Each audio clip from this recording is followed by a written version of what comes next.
Right, let's get into conversation now with Ted Blom, energy expert, to share some of his observations about what we've been experiencing lately. A very good evening to you, Ted. Thank you so much for speaking to us. So, Eskom announcing that it will implement stage 5 of rolling blackouts as of midnight after Camden, Creel, Kusile and Kendall power plants return back to the service. Am I being just cynical, or was it expected at some point that we were going to climb to stage 6? Okay, so I've looked at the differences in the schedules, and there is really a marginal difference between level 6 and level 5. In fact, for tomorrow, the only difference between the two schedules is between 0:00, which is midnight, and 2:30 in the morning, which is schedule 5, and the same time midnight to 0:04 o'clock in the morning for level 6.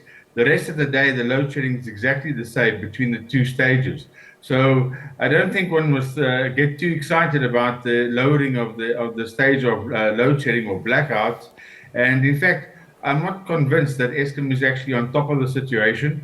We've seen time and time again that they go forward, they go backwards, they go forwards, they go backwards. And the fact of the matter is that management hasn't come to grips with the root cause of all these breakdowns. And until such time as they come to terms with the root cause and take appropriate action, rather than just making noise and jumping around like chickens without heads, I expect more and more load shedding to happen. As per their own outlook for the next 12 months shows that barring 2 weeks, we will have load shedding every week anyway. So I wouldn't get overexcited with the lowering of the level. And sometimes one wonders, I mean, Eskom is now saying that a unit at Duva had to be taken off because it developed a boiler tube leak. We were afraid of a stage 8 at some point because it was said we've never ever reached it.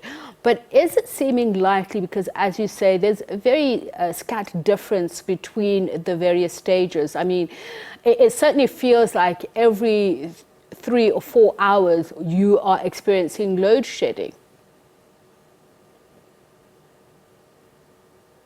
No, absolutely. And I mean, it's one thing for Eskom to tell you that they're now on top of the situation and it's improving, but they need to also tell us what the level of confidence is that they're actually on that tangent.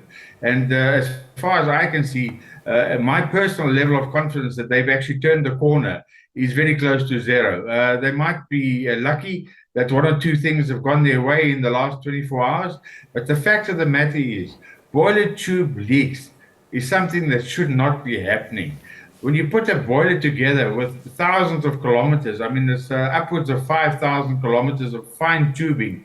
When you put it together, it's not made to be taken apart and to be welded and to be mismanaged and abused. That's something that's supposed to last for the lifetime of the power station, or at least for half-life, 20 years, without any further tampering.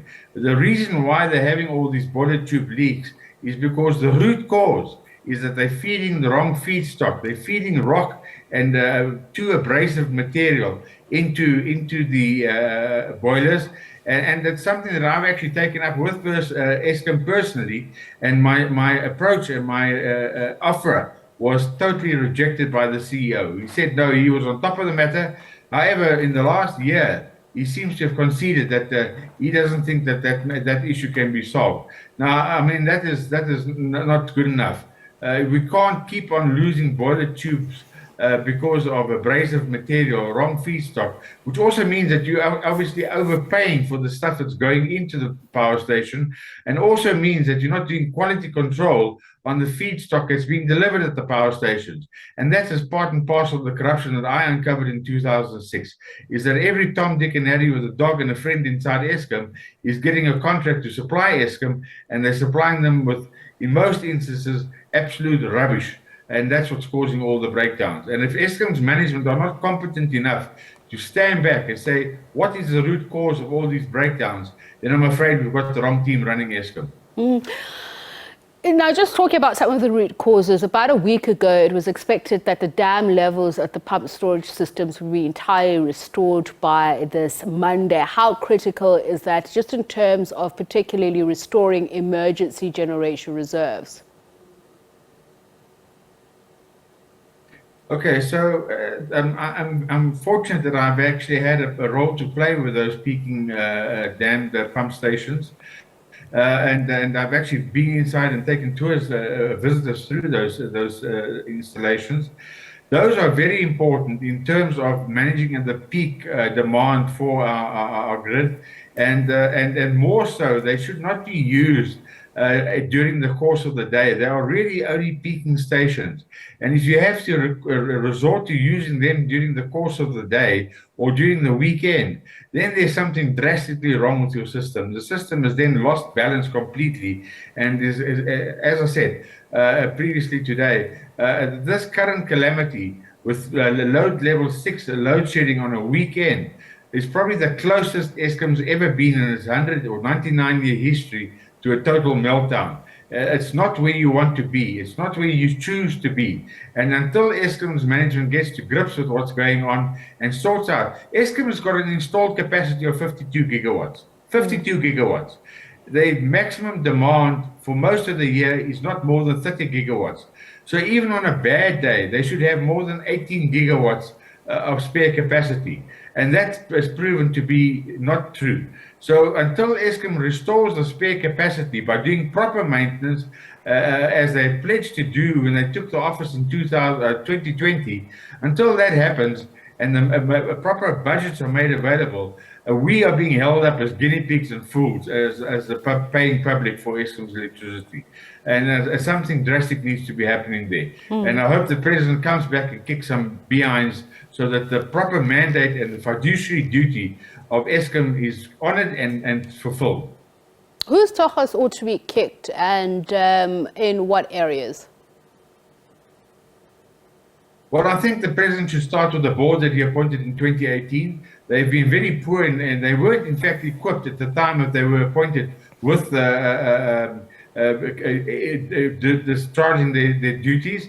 And then, as far as the current leadership is concerned, they came in with no experience of the energy sector, and in fact, they've vacillated. I've never seen in my life, and I mean, I've been around for quite a few years. I've never seen a CEO vacillate around between different strategic options in a space of 3 years, as I've seen the current leadership. First, they were pro-coal, they're going to fix everything up. Then they said, no, that fleet is dilapidated, they're not going to do anything about it. They're rather going to spend their money on renewables.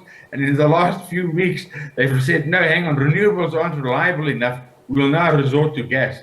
You cannot be in charge of a big organization, a critical utility in the southern part of Africa, and vacillate from month to month or year to year in your strategic options. Because firstly, you confuse your workers. 44,000 people can't keep track of which way you're going as a headless chicken. Secondly, your suppliers have lost confidence that they will ever be supplying you again, and they close shop.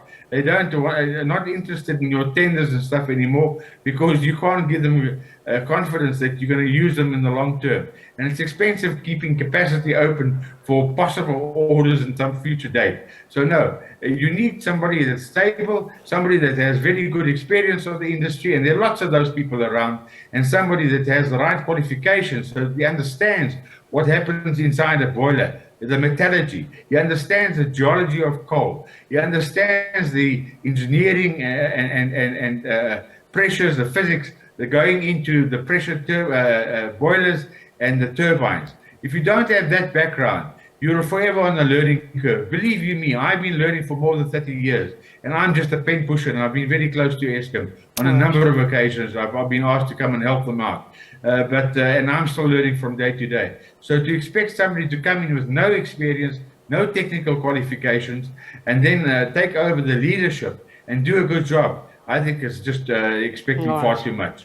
And in fact, you're setting those people up for failure. And Thank you that's so exactly much. where we are. Thank you so much for taking the time to speak to us. Energy expert Ted Blom speaking to us about the current crisis at Eskom. As we mentioned, Eskom has made an announcement that it's downgrading to stage 5 as of midnight. But as Ted Blom said there's very little difference between the stages. And of course, President Cyril Ramaphosa has rerouted back to South Africa. South Africa is expected, as he was supposed to attend the UN General Assembly. He's coming back home now to deal with this, and we'll see what happens when he does.